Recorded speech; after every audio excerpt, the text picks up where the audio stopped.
17,096. That was how many total games have been played throughout the 102 seasons of the NFL's existence as of the recording of this video. 17,096 games.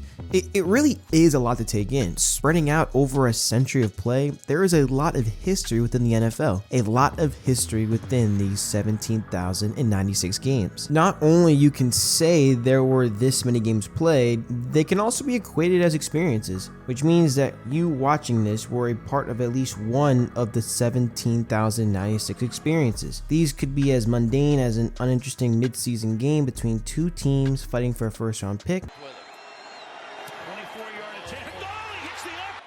John Ryan to hold. And he misses it.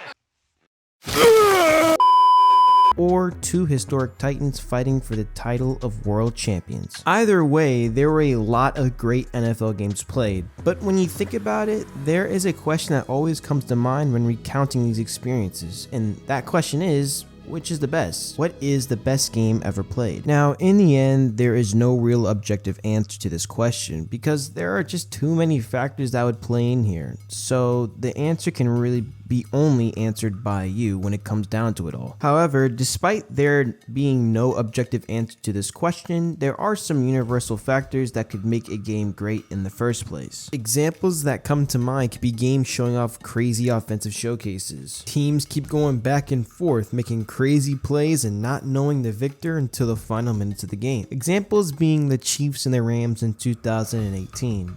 You know what I'm talking about. 2009 NFC wildcard with the Cardinals and the Packers. Love that ending, by the way. And Tony Romo versus Peyton Manning shootout in 2014. Other NFL games could even have certain names associated with them due to a legendary play made which defined that particular game as a whole. Games such as Ghost to the Post, Holy Roller, Immaculate Reception, the Hail Mary, the Fail Mary? Well, I mean, I don't think anybody thought this game would be good, but you know. Yeah. But if you happen to go to the trusty internet here and see if there happens to be any objective answer, or at least get a broader idea of what other people think and say online. And sure, you'll find these opinions everywhere, but what consistently comes up in search results will actually catch quite a few of you by surprise, and many don't expect, and no, it was not any of the previous games I mentioned. No, you get the 1958 NFL Championship game. Now, for those who know, well, then you know.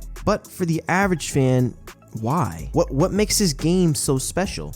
Does it really deserve this title? Well, let's figure this out together. But first, we need to go back in time to December 28th, 1958 to Yankee Stadium. Everybody, I present to you the 1958 NFL Championship, or better known as the greatest game ever played. Let's begin.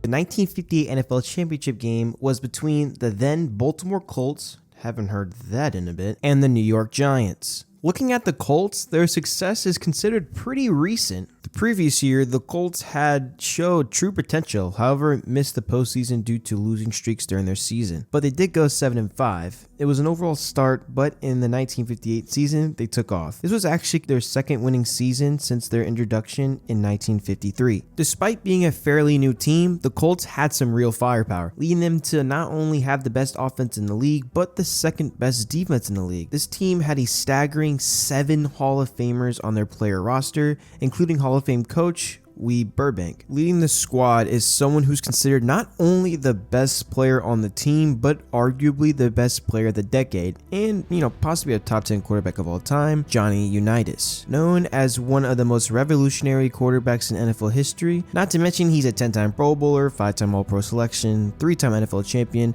a Super Bowl champion, part of the 1960s All-Decade team, and had multiple NFL MVPs. However, these were like before the merger, so I guess they're like a little dated, so go ahead and take it as you will. He had many amazing seasons in his career, and his 1958 season is no different. Although not quite as good as from the previous year, Unitas went 8-1 as a starter, made a Pro Bowl this season, and clicked really well with Hall of Fame receiver Raymond Berry, which is known as one of the first quarterback and wide receiver duos in the league. But more on Raymond Berry later. Trust me. Now, when looking at the Colts, they're an insane team. They went 9-3, have both a top-tier offense and defense, has multiple Hall of Famers on their squad, and the best player of the decade. Now, how are the Giants going to match up with all of this? Well, let's just say they match up really well, with some crazy names on this squad. So let's have a look at the New York Giants. The Giants had a rocky start at the beginning of the season, but later pulled out with a 9-3 record, and like the Colts, the Giants also had some notable players, including players like Frank Gifford, Rosie Brown, and Emlyn Tunnell, just to name a few. The Giants that year had the best defense in the league, led by defensive coordinator at the time, Tom Landry. Yeah, that Tom Landry, the one who built a dynasty with the Cowboys during the 1970s. That's pretty crazy, but no, it gets even crazier. The Giants, having an overall spotty offense, they still managed to be a top 10 offense in the league that year. And who was it led by? Well, it was Vince Lombardi. No, I'm not joking. The offense is led by Lombardi and the defense is led by Tom Landry. That's pretty crazy, and the success showed overall as the Giants were recently coming off a championship year as they beat the Chicago Bears 2 years prior in 1956. Overall, this team was basically at the top of its game. I mean, too bad they suck nowadays. But anyway, the matchup was set. Two elite level teams are set to face off in the championship game. I mean, just by the names mentioned alone, this is already a pretty hyped game. But when looking at the actual play-by-play, how does it stack? What does it offer? Well, let's have a quick look. Now, I'm not going to be doing a play-by-play analysis on this game because I'm just trying to do a quick overview of each quarter, because not only I believe this is a little unnecessary, but I don't want to make this any longer than it should be. So anyways, let's begin. First quarter, Giants fumble, which later gets recovered by Baltimore. And yeah, this would be a common thing throughout the game. Baltimore later turns the ball back over the next possession due to Unitas' interception. Giants don't do too much with their chance and later punt. Johnny Unitas makes a huge pass, making a big gain to the halfback Lenny Moore, but only for the Giants to not only prevent a touchdown, but also blocking their field goal attempt, keeping the score 0-0. Giants do take this opportunity following a 9-yard gain by Mel Triplett. Frank Gifford gets loose for a 43-yard gain, putting the Giants in Colts territory.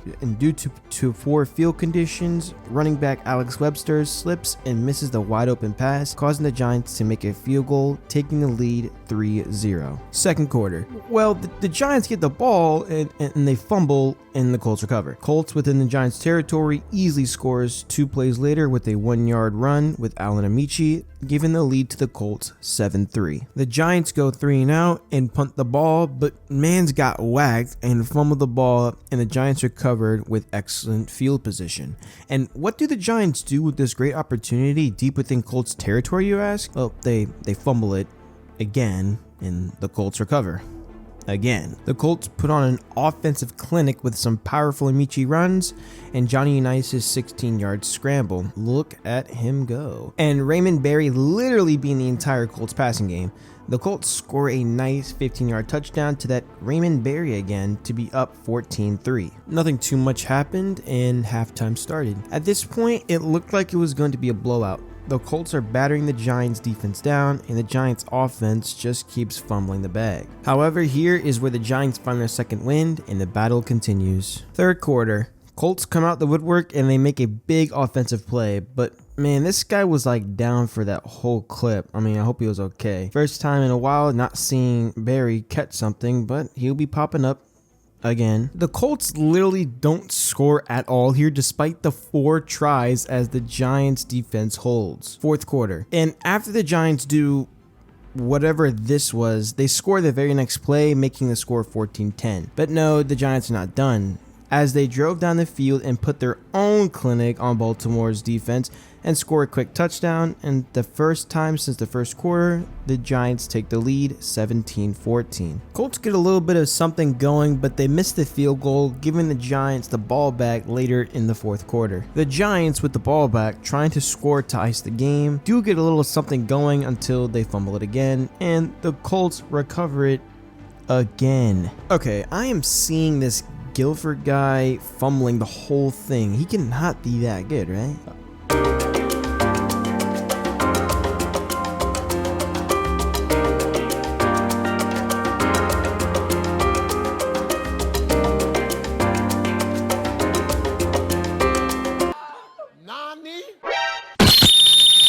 Oh, he's in the Hall of Fame? Oh wait, I forgot I mentioned him earlier. Well then, giddy up.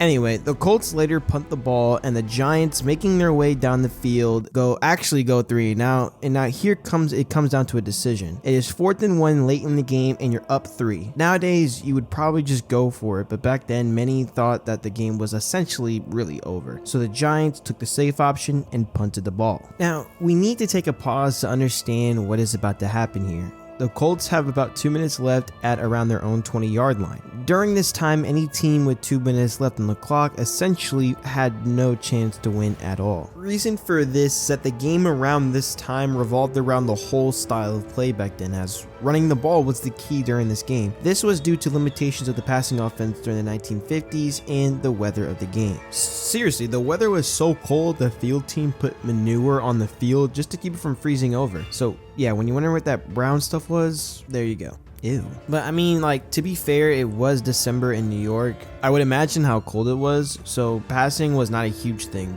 But with the limited time and no other option, the Colts, with Johnny Unitas, made history. Welcome to the birth of the 2-minute drill.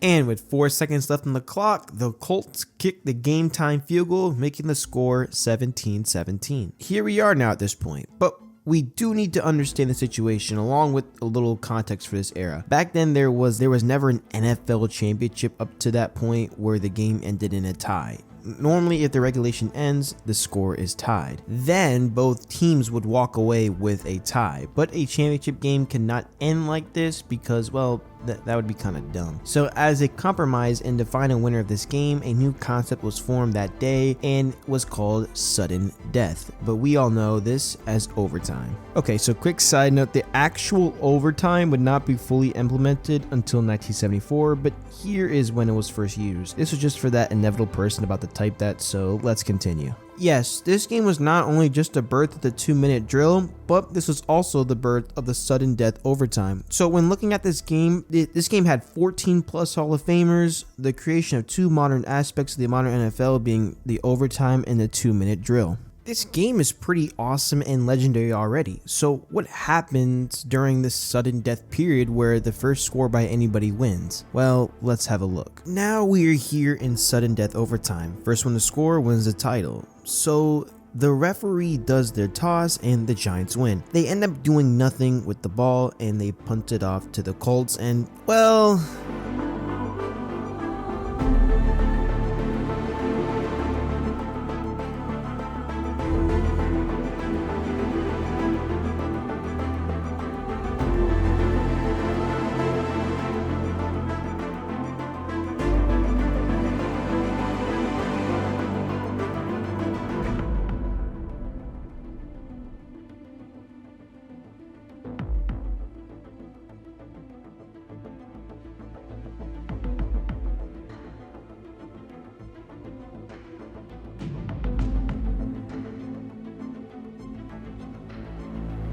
they won. With a 1-yard rush by Alan Amici, the Colts come out on top as world champions. And really, this game should have not been close at all in my opinion. This game had a staggering 8 fumbles and the Giants committed most of them. There were multiple instances where the Giants had a blatant advantage and literally were fumbling their chances away. And that Raymond Berry guy I mentioned went on for 12 catches for 178 yards, which was a record that was held for almost 30 years. He ends up being a Hall of Famer and being Johnny Unitas's partner in crime. This also had a lot of punts as well, mainly from the Giants, but with a thriller ending and tight game for the second half, the fans got what they paid for and was an overall great experience. If you want to watch the full highlight games or the full game, then I'll have a link to both of those in that description. Now the game is over. The Baltimore Colts got their title and are considered world champions. So what happens next? How did these two teams fare after this game? For the Colts, they literally went back to the championship game and won it all again the following year in 1959. But who did they beat this time? Well, it was the Giants. Again, how unfortunate. The Colts go on a run of dominance soon during the early Super Bowl era. Coach Weeb Ewbank left the team in 1962 to coach the Jets, where 7 years later, he and Joe Namath would beat the Colts in the arguably most important Super Bowl in Super Bowl III. But the Colts do later win a championship against the Cowboys in Super Bowl V. Well, the Giants, they did not fare too well afterwards. Sure, their team was still amazing and managed to make 4 more championship games in 5 seasons, but lost every single one of them until they fell off during the early Super Bowl era and won't make the playoffs again until 2 decades later in the 80s. But let's go ahead and get back to our own time. And now that we are considered back in our own time, what can we make of this game, the greatest game ever? The legacy of this game is actually pretty huge, and it is well known to many as the greatest game ever, or the greatest game ever played. The birth of the 2 modern rules of the game were born here with the overtime rules and the 2-minute drill. Pairing that with over a dozen Hall of Fame players and coaches participating in a thriller ending, you think that's all, but no, this game historically is one of the most important as well. Let me explain. During the 1950s, the NFL was not in a dominant place as it would be later on today, with being the most popular sport in this country, of course. No, that title belonged to baseball during this time.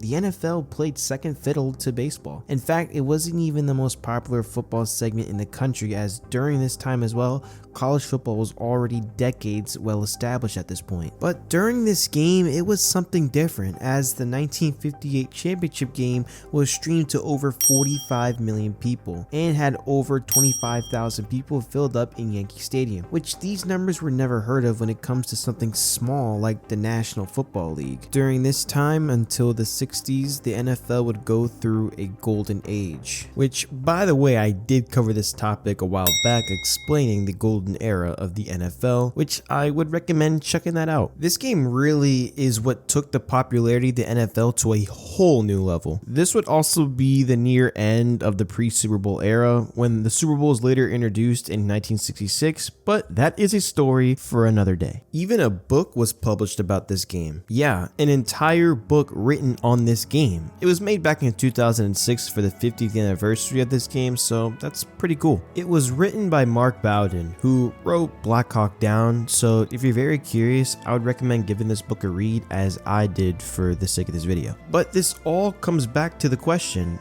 was this really the best game ever? Well, to me, when looking at the actual game play by play, I would say no. And honestly, I never came into this thinking that it would be in the first place. The game itself had a slow start, and although having a great ending, the game had a lot of fumbles and punts. And you may think differently, but I don't like seeing an unnecessary amount of punts. Or maybe I don't like this game too much because I'm a Giants fan, and even 60 years, we still do dumb crap, but I don't know. I would say historically and what the game brought to us is what made this game top tier. I really don't gotta mention it all again, but this game is extremely important and opened an avenue for millions of Americans to enjoy football, and this marked a changing tide between America's game. And it also inspired Texas billionaire Lamar Hunt to form the American Football League, or better known as the AFL, which later merged to make the NFL we see today. So if we're going into that, then I guess in my opinion, it is one of the most important games of all time. And plus the game itself, apart from the fumbles, is actually great to look at. I mean, this looks and feels like a game I would watch in today's time, which is awesome. Overall, I would say there were better games in my personal opinion. The 1958 NFL Championship is, however, in my top 5 best games of all time, if that means anything. But I would highly recommend checking this game fully, or at least the highlights of it. But ladies and gentlemen, that is the 1958 NFL Championship, the best game ever played. Thanks for tuning in.